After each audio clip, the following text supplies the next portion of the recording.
जब महाप्रयाण पितामह भीष्म ने किया तो आकाश में मृदंग आदि वाद्य बजने लगे। आकाश से देवताओं ने सुमन वृष्टि करी। पितामह भीष्म का देवताओं के द्वारा दिव्य भव्य स्वागत हुआ। बोल भक्त वत्सल भगवान की जय। 12 महाभागवतों में एक हैं पितामह भीष्म, परम भागवत,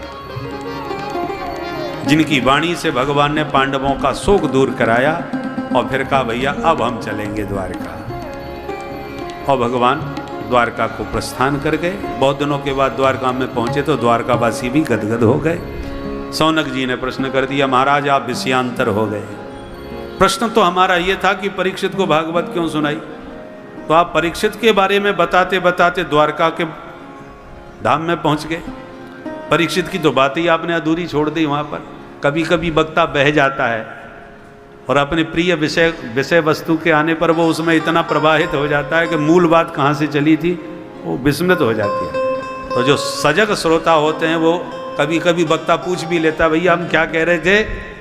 तो जो ध्यान से सुनने वाले श्रोता हैं वो बता देते हैं कि महाराज वो ये विषय चल रहा था।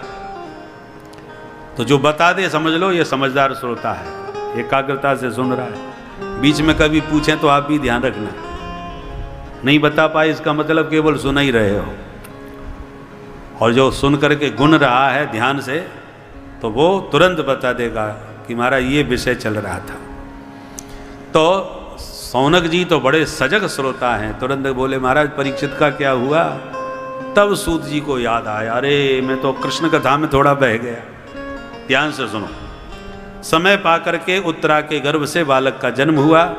विद्वान ब्राह्मणों ने जातकर्म संस्कार किए, नाम दिया विष्णुरात। विष्णुरात का अर्थ क्या है? विष्णुना रातः दत्तः। भगवान श्री हरि ने माँ के गर्भ में रक्षा करके बालक तुम्हें दिया है, इसलिए मातृगर्भ में हरि के द्वारा रक्षित होने के नाते इसका नाम विष्णुरात। रा धातु दान के अर्थ में, राति माने ददाती, रा दाने धातु है। तो विष्णुरात का अर्थ क्या हुआ? भगवान विष्णु के द्वारा दिया हुआ। और सुखदेव जी का नाम है ब्रह्मरात।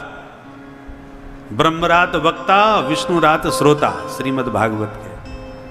और दोनों को ही माँ के गर्भ में भगवान की कृपा मिली। सुखदेव जी 12 साल तक माँ के गर्भ में रहे। जब हरि का दर्शन और अनुग्रह मिला तब बाहर निकले। और इसी प्रकार से परीक्षित को भी माँ के गर्भ में ही गोविंद ने दर्शन दिए। तो श्रोता वक्ता ज्ञान निधि कथा राम के गुण दोनों ही भगवान की कृपा का कवच पहन करके जगत में प्रकट भये। तो परीक्षित को परीक्षित नाम इसलिए मिला कि जो भी कोई आता उसको बड़े ध्यान से टुकुर टुकुर देखते थे और विचार करते वो कौन है जो माँ के पेट में हमसे मिलने आया था, इसलिए इनका नाम परीक्षित पड़ गया। सबका परीक्षण करते रहते थे। समय बीता। एक बार भगवान अर्जुन को अपने साथ घुमाने के लिए द्वारका में ले गए। 7 महीने तक अर्जुन जब लौट के नहीं आए तो पांडवों को चिंता हो गई। चिंता कर ही रहे थे कि अर्जुन आ गए, पर अर्जुन की हालत देखकर सब घबरा गए। अर्जुन से जब कुशलक्षेम पूछा द्वारका के विषय में तो अर्जुन चरणों में गिर पड़े और यदुवंश के संहार का पूरा प्रसंग भाइयों को सुना दिया। जैसे ही सुना कि भगवान अपने परम धाम चले गए और यदुवंश का संहार हो गया, सुनते ही माता कुंती ने तुरंत भगवान के चरणों का ध्यान करते हुए देह त्याग कर दिया। पांडवों ने भी तत्काल अपने नन्हे से पौत्र परीक्षित को सत्ता का भार सौंप दिया और द्रौपदी को साथ में लेकर के हिमालय की यात्रा करते करते स्वर्गारोहण को प्राप्त हुए। छोटी सी अवस्था में परीक्षित ने सत्ता को संभाला।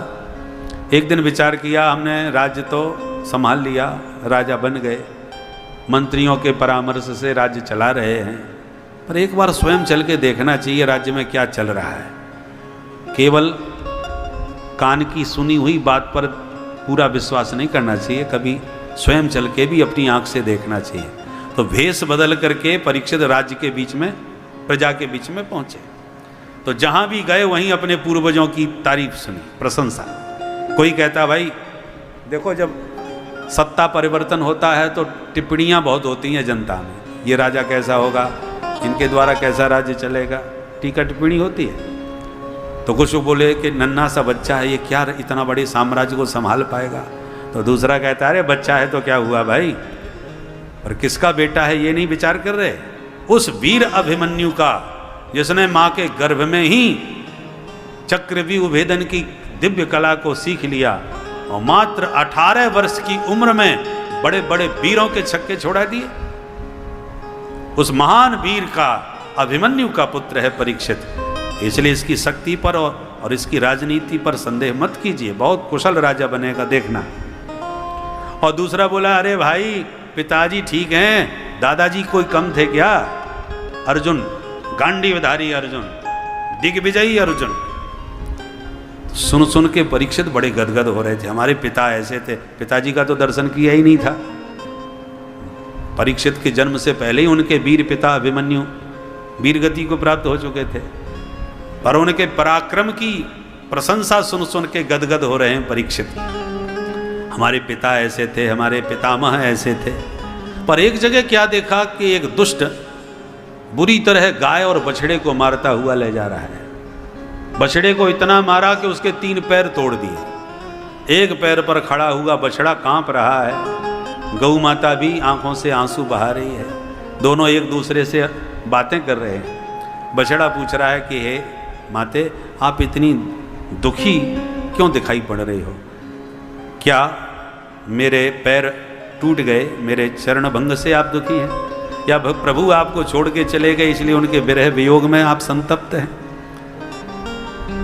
तो गौ माता कहती है भाई वत्स, मैं अपनी पीड़ा का क्या कारण बताऊं, क्योंकि महालक्ष्मी जिन प्रभु के चरणों को दबाते हुए अपने को कृतकृत्य अनुभव करती हैं, लक्ष्मी जी साधारण नहीं है। जिस पर लक्ष्मी की कृपा दृष्टि पड़ जाए वो निहाल हो जाए, और लक्ष्मी जी यदि अपनी दृष्टि घुमा लें तो बेचारा बेहाल हो जाए। उस लक्ष्मी जी की कृपा दृष्टि पाने के लिए ब्रह्मादिक देवता तपस्या करते हैं। ब्रह्मादयो बहुतिथम यदपांग मोक्ष कामास्तपः समचरन् भगवत प्रपन्ना सा श्री स्वयमरन् अमरविंदवनं विहाय यत्पाद सौभगमलं भजते नुरक्ता। वो गौ माता कह रही है ब्रह्मादयः सुरगणा, जितने भी ब्रह्मादिक देवता हैं, यदपांग मोक्ष कामा तपः समचरन्, जिस लक्ष्मी के कृपा कटाक्ष को पाने के लिए तपस्या करते रहते हैं, सा श्री वह लक्ष्मी भी स्ववासम अरविंद वनम विहाय, अरविंद वनम विहाय, कमल वन में विहार करने वाली कमला, लक्ष्मी का नाम है कमला, कमल वन में विहार करती हैं। वो कमल वन में विहार करने वाली कमला अरविंद वनम विहाय, अपने कमल वन को त्याग कर यदपाद सौभगमलम भजते अनुरक्ता, उन प्रभु के पाद पद्मों से अनुरक्त होकर के उनका भजन करती है, माने दिन रात उन चरण कमलों को दबाती रहती है। तो जिस लक्ष्मी की कृपा कटाक्ष को ब्रह्मादिक तपस्या करके ललचाते हैं, वो लक्ष्मी अपने कमल वन का परित्याग करके गोविंद के चरण कमलों को दबाती रहती है, उनकी दासी बन करके सेवा में संलग्न रहती हैं। वे ही प्रभु के पाद पद्म, वे ही चरण कमल हम सबको छोड़ करके, हमें अनाथ करके अपने परम धाम चले गए। सुन करके परीक्षित के कान खड़े हो गए। ये साधारण गाय बछड़े नहीं हो सकते भाई। पर ये देखा कि ये दुष्ट कौन है जो इनको सता रहा है। क्रोध में भर गए, अरे राम राम, हमारे राज्य में गो हत्या करने वाले, गाय को सताने वाले इन पापियों को इतनी छूट मिल गई। तुरंत तलवार निकाल के उस दुष्ट को दंड देने के लिए दौड़ पड़े परीक्षित। मारो धीरम भद्रम ते खलानाम मई शास्त्री, गौ माता मत रोइए, इन दुष्ट दुराचारियों को दंड देने के लिए अभी ये परीक्षित जीवित है। जो मारने को तलवार लेके परीक्षित आए, दीनवत शरणंगता, तुरंत वह दुष्ट जो राज चिन्हों से युक्त था अपने सिर के मुकुट उतार के चरणों में लेट गया। त्राहि माम त्राहि माम। अब क्षत्रिय का धर्म है वो शरण में आए हुए को मारते नहीं, तो छोड़ दिया। गौ माता से कहा, माँ अब बताओ मुझे तुम्हें कष्ट क्या है। बेचारी कुछ नहीं बोली। तो बछड़े से कहा, तुम बताओ। बछड़े ने कहा, हम क्या बताएं, शास्त्र कहते हैं कि कोई किसी को सुख दुख नहीं देता, सब अपने कर्मों का फल भोगते हैं। शास्त्र कहीं ये भी कहते हैं कि ईश्वर की इच्छा के बिना पत्ता भी नहीं हिलता, वही है सोई जो राम रच रहा था। तो तुम ही बताओ, हम अपने कष्ट का कारण कर्म को बताएं कि ईश्वर को बताएं, किसको दोष दें? हम किसी को दोष देना नहीं चाहते। परीक्षित बोले, आपकी भाषा ने आपका परिचय दे दिया। आपने एक शब्द में भी कभी किसी की निंदा नहीं करी, किसी को दोषी नहीं बताया। पापी को तो पाप का फल भोगना ही पड़ता है। उस पापी की जो चर्चा करता है, उस चर्चा करने वाले को भी पाप का भागीदार बनना पड़ता है। इसलिए आपने किसी की निंदा अपने श्रीमुख से नहीं करी। आप साक्षात धर्म हैं, मैंने आपको पहचान लिया। धर्म के 4 चरण होते हैं, सत्य, तप, दया, शौच। आज केवल सत्य के सहारे पर धर्म टिका है, 3 चरण भंग हो गए।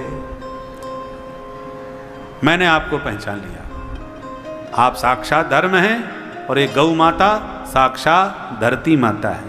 दोस्तों, आशा करता हूं कि यह पारिवारिक मनोरंजक वीडियो आप लोगों को अवश्य पसंद आया होगा। दोस्तों, इन मनोरंजक वीडियोस में मनोरंजन के साथ साथ आप लोगों को कुछ शिक्षा भी प्राप्त होती है। तो दोस्तों, अगर आपको यह वीडियो पसंद आया हो तो वीडियो को लाइक करना ना भूलें और वीडियो को अधिक से अधिक लोगों तक शेयर भी करें, जिससे और लोग भी इस पारिवारिक मनोरंजन का लुत्फ उठा सकें। दोस्तों, अगर आपने अभी तक हमारा चैनल फॉलो नहीं किया है तो तुरंत फॉलो कर लें, जिससे आपको आने वाली वीडियोस तुरंत प्राप्त हो जाए। तो दोस्तों, कल फिर किसी पारिवारिक मनोरंजक वीडियो के साथ आपके समक्ष प्रस्तुत होंगे। तब तक के लिए स्वस्थ रहें, मस्त रहें। नमस्कार।